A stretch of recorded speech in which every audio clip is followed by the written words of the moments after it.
Ah, hello, adventurers. Good to see you again, here now in the halls of Garnet Keep. Walk with me a moment, would you?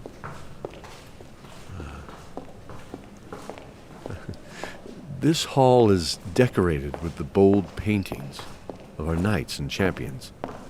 Well, look, there's J.D. Rose, returned descender, Corey Pfautsch, Daniel Nichols, Hayley Muñoz, Brian Dowling, Storm Cone, Joleen Fresquez, Laney Flanagan, and Rori Christenson. Many more of their shield brothers and sisters are just down, actually, that hall.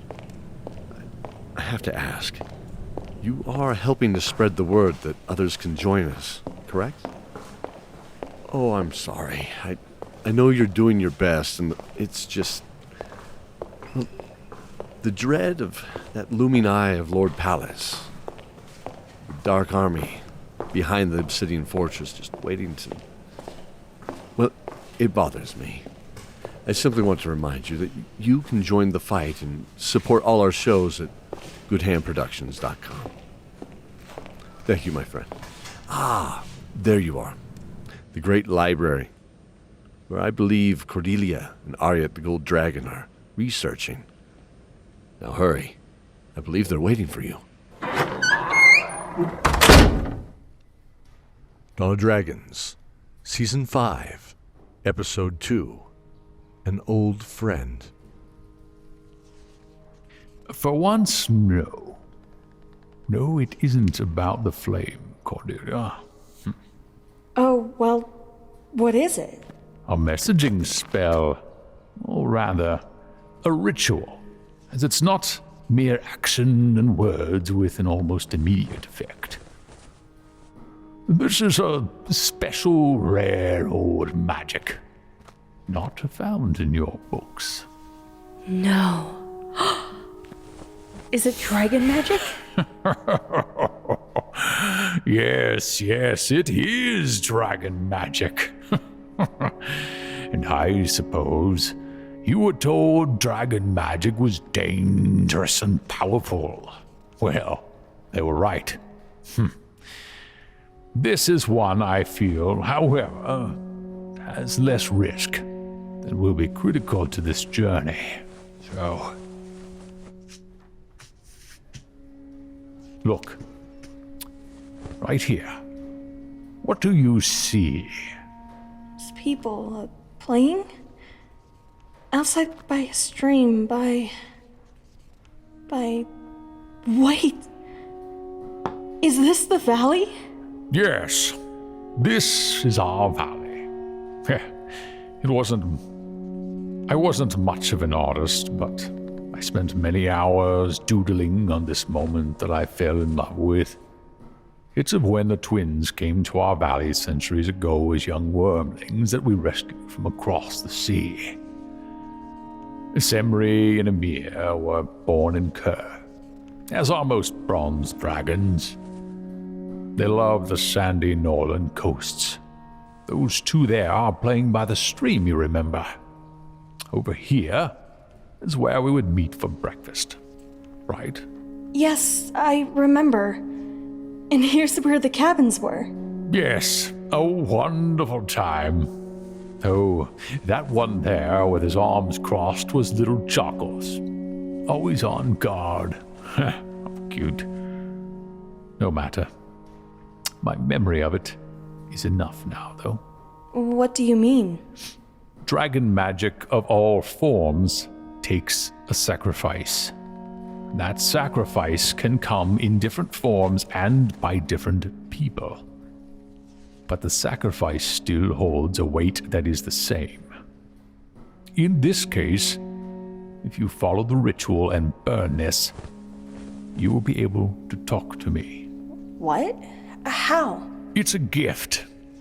A gift's power isn't in the value of the item to just anyone, correct?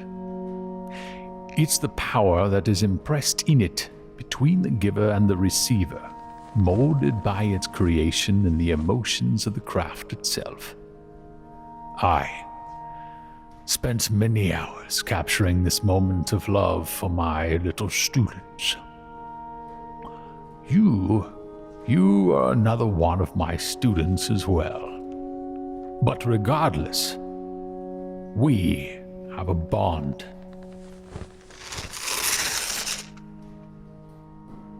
Between us.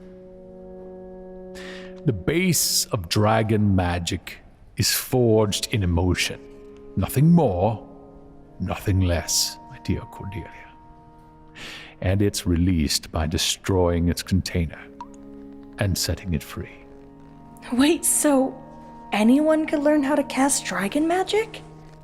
Yes. And that is also what makes it so dangerous.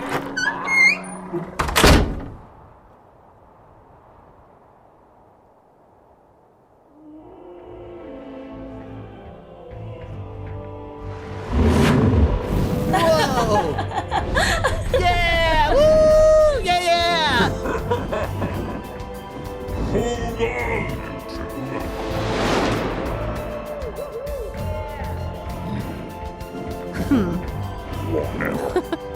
I was thinking the same thing.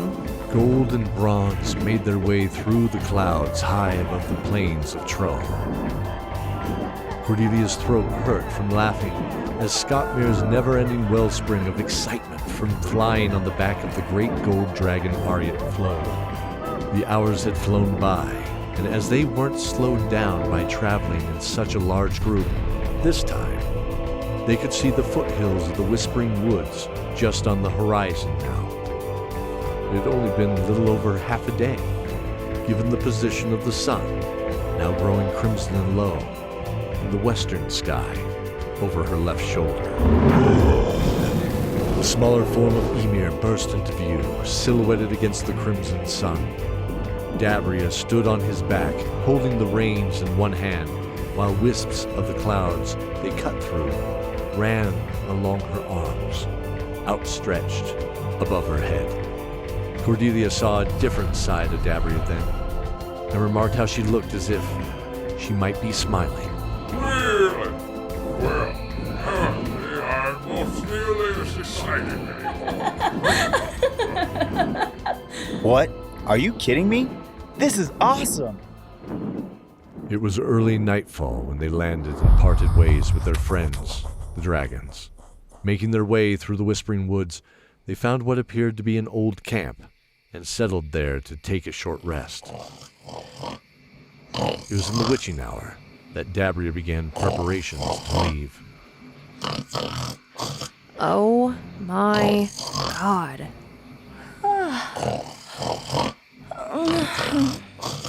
Is it time to go? Yes, the night can keep us covered from any unexpected guests. Hey! Hey! What do you do? Just watch. See, if you just pinch his nose right here. Then down! What? Oh. Good morning. Time to go? Let's roll. See? Piece of cake. Yeah, you can do that next time, too. They made their way through an eerily silent woods. Not even an owl, expected at this time, was hunting the local mice. This made Scottmere pause in the misty ancient footpath. What is it, Scottmere? Oh, I was just remembering. Vix. Always wondered what happened to his owl. Oh, As they pressed on, Cordelia was perplexed. I don't remember him having an owl. Hours later, they stood inside the huge skull of the Netherspring itself. Centuries had aided the ancient twisted architects in transforming the skull of the ancient Colossus into a temple for some unknown deity. The petrified bones were no different than the hand-cut stone bricks that lined the entryway. What is this? It looks familiar. An ancient mural covered the wall on either side of the next room. Cordelia saw a deer-like creature on a small hill surrounded, she guessed, by small forest creatures. A badger, chipmunk, several different kinds of birds. But they seemed different. Even the deer looked different. The horns were forked, yet singular. They looked more athletic, but still proud where they stood. A flowing script of elvish runes below caught her eye. The battle cry of Adeline. DABRIA, do you have any idea what this is? I'm not sure. It either happened a long time ago, or... She hesitated to continue. Something told her she couldn't, but was it really that important? It felt like a rule to some long-lost game that she had forgotten.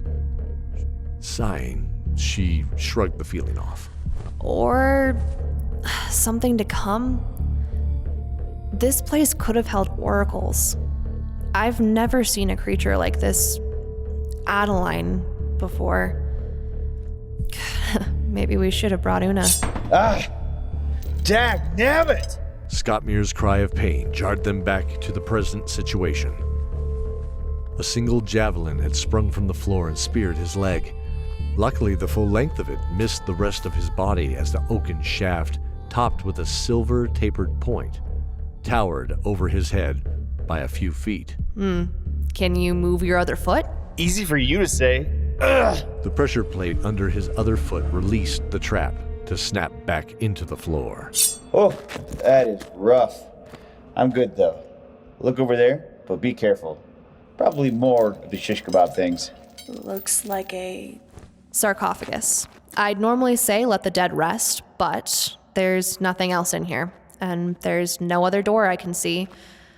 I believe that this is it. Or it's a detour for those who might be a little bit more... Huh? Oh. Like Benedict. Yeah. Well, it would work probably. He wouldn't touch it. Nope. All right, okay, let's open it. Carefully, they made their way up. The tan and rust-colored sandstone dais. The sarcophagus had a heavy lid that matched the base seamlessly, so that it looked like a solid box. This is some great work here. Should be sealed just around there. Surprisingly warm but foul-smelling vapor escaped the stone as a gap appeared. The musty smell was cloaked in ancient spices and familiar frankincense. What the? Whoa, back! Get back, demon!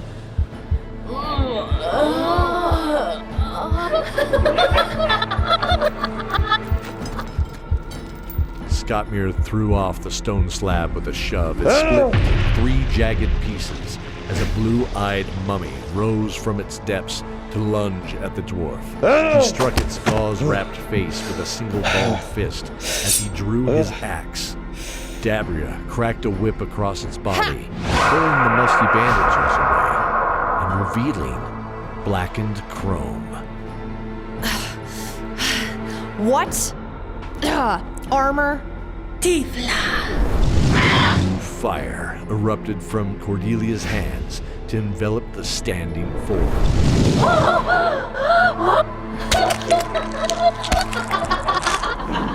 The form erupted to hover 10 feet above the trio of adventurers. Bursting from the white gauze were black and red bat-like wings. Body appeared athletic and chiseled under ancient black chrome armor, trimmed in red. Her face was alabaster, with blue eyes glowing behind and below the dark-rimmed brow. She was beautiful and cruel in the same breath. Her gaze moved from the dwarf, who had unintentionally interrupted an ancient slumber, to the shaved head of the death cleric, bearing a glowing whip. A sinister grin split her face, revealing multiple razor-sharp teeth. It is you. Shall we dance again? Again? Who are you? Dear sister, you must humbly remember there are rules. Come on, face me.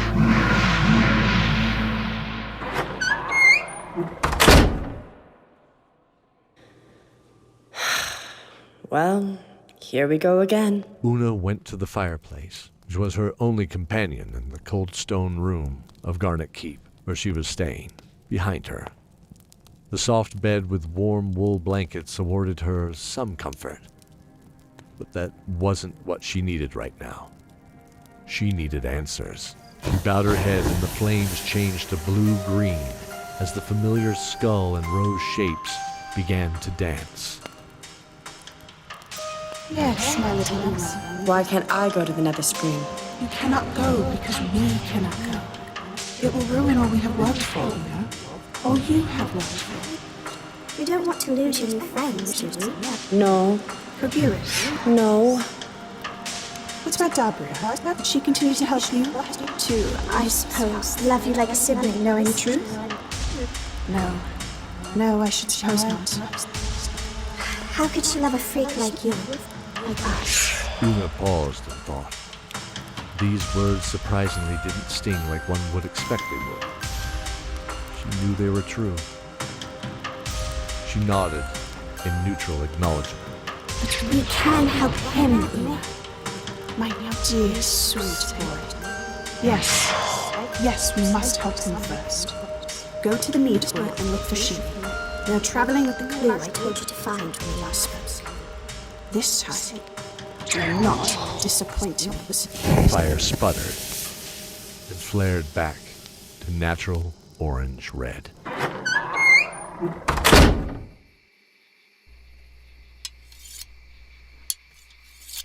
Cordelia placed the kindling in 6 perfect spokes that radiated out from an angular center.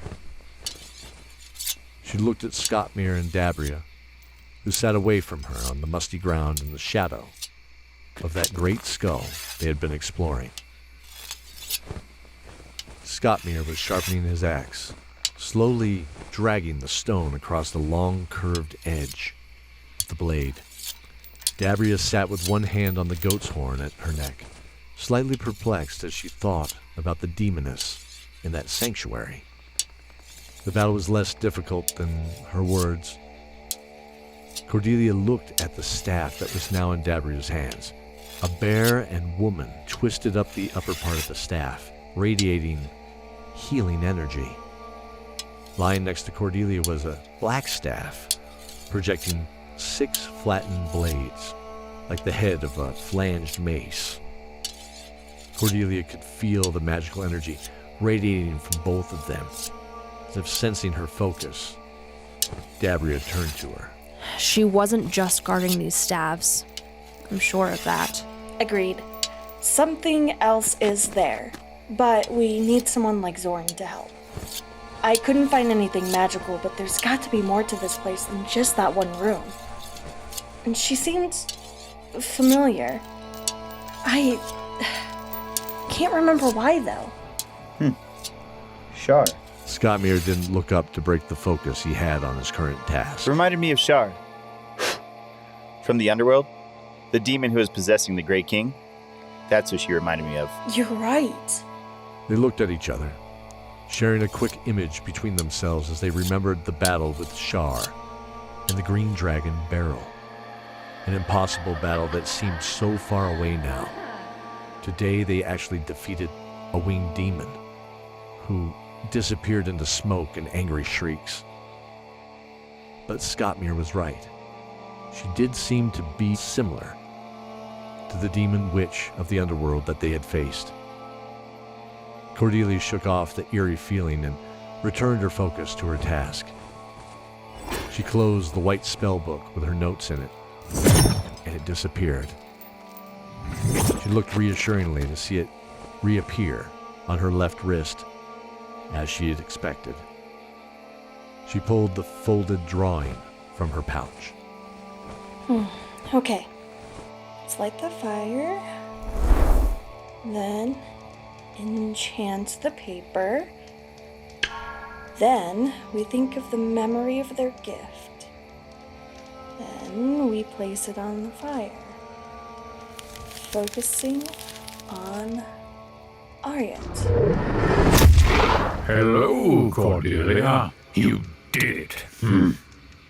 So, what have you found? Now, better yet, I'm sure. What do you need?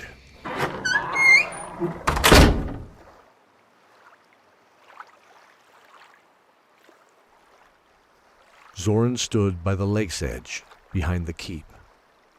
The soft waves lapped the dark sandy edge where the mountain grass met the water, like a short cliffside. The gray-brown shapes of small fish darted behind rocks, as if sensing his gaze. He could hear soft footsteps approaching, footsteps that were expected in this less formal meeting place he had come to, growing tired of postulating in stuffy war rooms. He then spoke without looking at the footsteps' source. Hello, ARYAT. Any word from Cordelia? Alas, they've only uncovered a single room and 2 magical staves. Though they are powerful relics from the centuries past, they are most likely not the artifacts Lord Pallas is seeking in the Netherspring. So, what do they do? One of them is the staff of the Maiden and the Bear, a healing staff once borne by an old world cleric from centuries past. One who was obsessed with giving deities human-like characteristics. In this case, the bear became the maiden, which was a newer concept a millennia ago. The lion became the knight. The thorn became the prince. And Yes, I remember. I'm sorry. I didn't mean to cut you off. You said that there were 2. No offense taken, my boy. The second was a black staff of some hidden arcane power. Cordelia hasn't unlocked all its hidden characteristics, but it still seems to be a locally powerful weapon. Not something that could control or affect entire armies. Or to slay a deity. I'm sorry. What was that? Oh, nothing. I just remembered something, but it wasn't important. Who, Oh. Hello, Zorin. Who's that with you? We believe there's something more to the Netherspring than we thought. A young girl stepped forward from behind Una. Also cloaked in dark black and rich purple, she pulled her hood back to reveal the pale bluish-gray skin, silver hair, and pointed ears of an all too familiar elven heritage. What? A dark elf? My name is Lily, Princess of the 4th Outpost of Felreach. I believe this is yours. Zorin was curious as to how she, a maiden from the world beneath the ground, hidden from clouds and sky, had come here, and for what purpose? His mind filled with questions, but his gaze fell wide-eyed to the cluster of bent steel the size of a small pumpkin, steel twisted in a familiar pattern. How can this be? His hand clasped around the leather grip in the center naturally, revealing the basket hilt of an ancient blade that was all too familiar to him. An echo of a memory rang through his head, ferrying a voice to his mind. A voice he thought was long lost in the deep underworld. Her voice. We meet again, my love.